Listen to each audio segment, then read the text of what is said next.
अंदर से झनकार ने आहट दे दी और वहां से 2 अष्ट देवियां आई।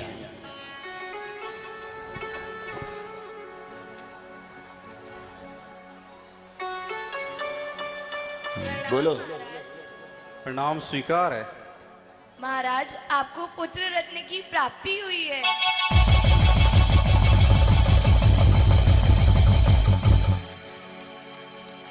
ये सूचना का तरीका है आपका, भले ही आपका तरीका व्हाट्सएप है? कई बार ऐसा होता है रिश्तेदारी में भी एक दूसरे को पहचानते नहीं होंगे, वर्षों वर्षों बुलाते नहीं होंगे, परंतु कोई भी सू और सूतक की खबर आई तो व्हाट्सएप पर जरूर भेज देंगे ताकि वो भी वंचित हो जाए। ये आपके तरीके हैं। तो यहाँ ऐसा नहीं है, सूचना सबको मिल रही है। स्वर्ग में गए तो स्वर्ग में देखा कि वहां पर सौधर्मेंद्र का आसन कंपायमान हुआ, उनके द्वारा उनको सूचना मिली। तो इधर महाराज को खबर देने वाली अष्टदेवियां जो निरंतर 15 महीने से माता की परिचर्या में लगी हुई थी, वो सब की सब देवियां वहां से खबर लेकर के महाराज को सूचना देती हैं कि अभी अभी महाराज जी को पुत्र की प्राप्ति हो गई। तो महाराज ने हालचाल पूछ लिया, सब ठीक तो है? तो पुत्र था, महापुत्र था कहना चाहिए, कोई सामान्य पुत्र नहीं था, क्योंकि माता के गर्भ में ही जब आते हैं वो शिशु तो आपकी पद्धति से उनका गर्भधारण नहीं होता। 16 स्वप्न आते ही उनके मुख में जो वृषभ प्रवेश करते हुए दिखता है वो वृषभ ही बता रहा है कि प्रभु मुख से प्रवेश किए, और जाकर के माता के गर्भ में वो पद्मासन से विराजमान होते हैं, और वो माता के गर्भ से कहीं तक उनका स्पर्श नहीं होता। सुने के नहीं? तो क्या करते हैं कि अष्ट देवियां 6 महीने लगातार माता के गर्भ का शोधन करती हैं। जो देवियां पलक निमेष मात्र में सारी दुनिया उलट पलट कर दी, इतनी शक्ति रखने वाली देवियां स्वर्गपुरी की, वो 6 महीने तक माता के गर्भ का शोधन, ये भी एक चिंतन का विषय है। किया तो करो, क्या करती होगी उस शोधन में? पूरा का पूरा वातावरण स्फटिक मणि के समान स्वच्छ बनाती है, और ऐसे स्वच्छ वातावरण में फिर बाद में जैसे 6 महीने पूर्ण होते हैं तो वे अष्ट देवियां माता के गर्भ में एक भद्रासन, जिसको बोलते हैं चौकी, वह माता के गर्भ में प्रवेश कराती हैं अष्ट देवियां बिना ऑपरेशन।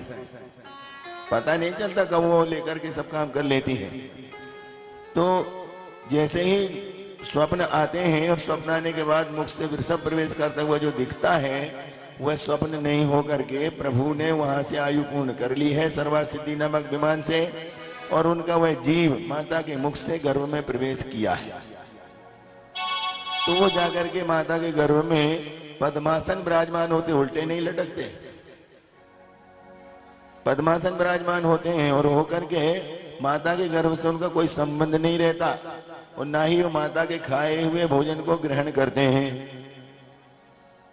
आप ये अपनी लोक रीति जिसको कहते हैं परंपरा, वो चलाने के लिए भले ही साधे करते, कुछ भी करते हैं, परंतु असली में माता की कोई साधे वादे नहीं होती, उनको आवश्यकता ही नहीं है, क्योंकि वह सब देवोपनीत अष्ट देवियों के द्वारा सेवित है।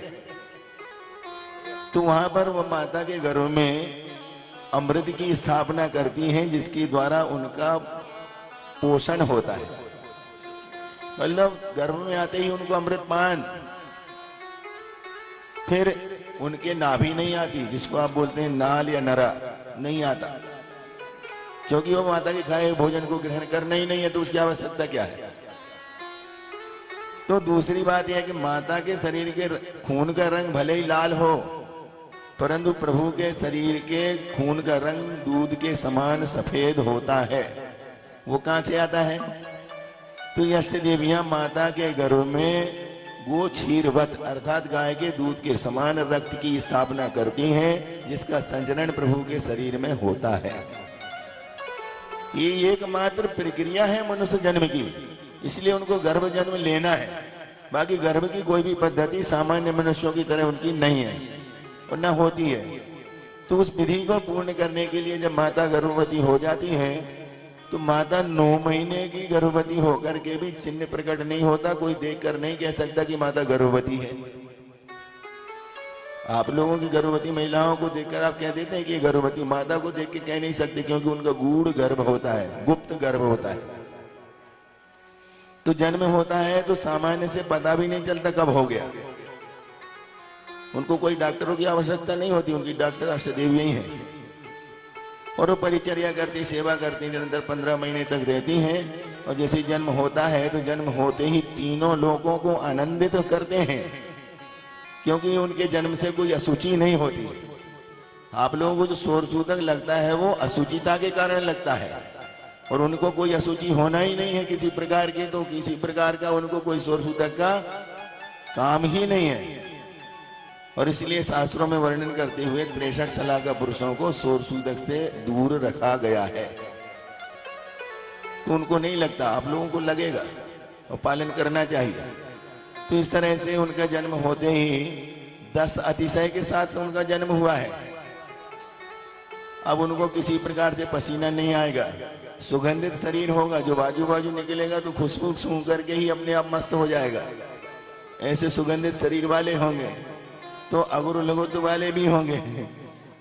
तो उनके इस प्रकार से 10 अतिशय जन्म से ही प्रकट हुए हैं। अब कोई निहार भी उन्हें नहीं होगा, अमृत पान करेंगे तो वो रसमय परिणत होगा, और जब तक वो घर में रहेंगे तब तक आपके यहाँ का भोजन भी नहीं करेंगे।